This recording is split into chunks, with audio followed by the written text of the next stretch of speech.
কোনোভাবেই বন্ধ হচ্ছে না নদী দখল। নদীর পাড়ে গড়ে তোলা হচ্ছে বসতবাড়ি, মিল, কারখানা, ফ্যাক্টরি। ফলে বর্ষা মৌসুমে সৃষ্টি হচ্ছে জলাবদ্ধতা। বলছি সাতক্ষীরার বেতনা নদীর কথা। এই নদীর পাড়ে 4 একর জমির ওপর গড়ে তোলা হয়েছে প্রায় 50 কোটি টাকা ব্যয়ে হাসান ফুড অ্যান্ড বেভারেজ লিমিটেডের কয়েকটি কারখানা। এখানেই শেষ নয়। বেতনা নদীর সীমানা প্রাচীর দিয়ে পানির প্রবাহ বন্ধ করে ভোমরা স্থলবন্দর C&F অ্যাসোসিয়েশনের সভাপতি আবু হাসান গড়ে তুলেছেন কয়েকটি বহুতল ভবন। বিগত আওয়ামী লীগ সরকারের শাসনামলে প্রশাসনকে ম্যানেজ করে বেতনা নদীর বিনের পোতা এলাকায় গেল 2 বছর ধরে হাসান ফুড অ্যান্ড বেভারেজ লিমিটেডের কারখানার কর্মযজ্ঞ চলছিল। এতে নদী কেন্দ্রিক খালগুলো বন্ধ হওয়ায় বর্ষা মৌসুমে সৃষ্টি হচ্ছে জলাবদ্ধতা।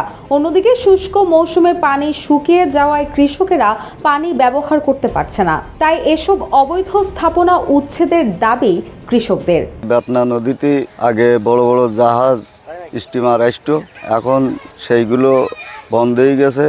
বড় বড় কলকারখানা, মিল কারখানা করি জায়গাগুলো দখল করে রেখেছে।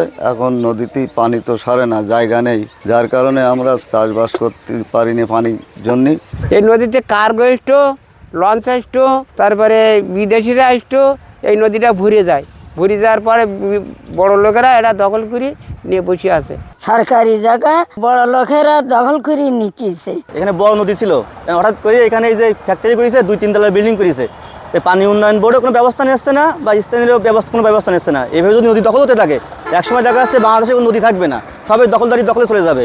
প্রশাসন যারা আছে, ঊর্ধ্বতন কর্মকর্তা আছে, তার দৃষ্টি আকর্ষণ করবো অতি দ্রুত এই নদীগুলো দখল মুক্ত করা হোক, যাতে সাধারণ মানুষ বসবাস করতে পারে এবং যারা যে খালগুলো আছে বা নদীগুলো আছে সবগুলো যাতে পানি সরবরাহ করতে পারে। এদিকে হাসান ফুড অ্যান্ড বেভারেজের ব্যবস্থাপনা পরিচালক আবু হাসানের দাবি, কিছু পানি উন্নয়ন বোর্ডের জমি থাকলেও তার রেকর্ডীয় সম্পত্তিতে তিনি কারখানা নির্মাণ করেছেন। বিনের পোতা Hasan food and beverage limited নামে একটি কারখানা শুভ উদ্বোধন হতে যাচ্ছে আগামী 14 এপ্রিল 2025। এইখানে আমাদের মালিকানা জমি ছিল হলো 3 একর 14 শতাংশ। এখান থেকে আমাদের পানি উন্নয়ন বোর্ড থেকে আমাদের একর করে নিয়েছে 40 শতাংশ জায়গা। এখন বর্তমান BRS খতিয়ানের রেকর্ডীয় মালিক আমরা 2 একর 74 শতাংশ জায়গা। এখানে আমরা যে কারখানাটা করতেছি, এই কারখানাটা আগামী 24 এপ্রিল 2025 আমরা উৎপাদনে যাব। তবে সাতক্ষীরা জেলা প্রশাসক বলছে, পরিবেশ অধিদপ্তর ও মন্ত্রণালয়ের নির্দেশক্রমে অবৈধ স্থাপনা উচ্ছেদে জিরো টলারেন্স নীতি রয়েছে সরকারের। অচিরেই এসব অবৈধ স্থাপনা চিহ্নিত করে ব্যবস্থা নেওয়ার আশ্বাস দেন তিনি। নদীর মধ্যে কিছু অবৈধ স্থাপনা গড়ে উঠেছে। এডিসি রেভিনিউকে নির্দেশনা দিয়েছি, আমাদের যে সদর তাকে পাঠিয়ে বৈধ বা অবৈধ কিনা সেটা যাচাই করে, যদি আমরা অবৈধ পাই অবশ্যই আমরা ব্যবস্থা নেবো, উচ্ছেদের ব্যবস্থা, আইনগত ব্যবস্থা নেবো, এবং যদি এরকম করে থাকে আমরা শক্ত একটা পদক্ষেপ গ্রহণ করবো। রুশাসুর, জয় জয় দিন।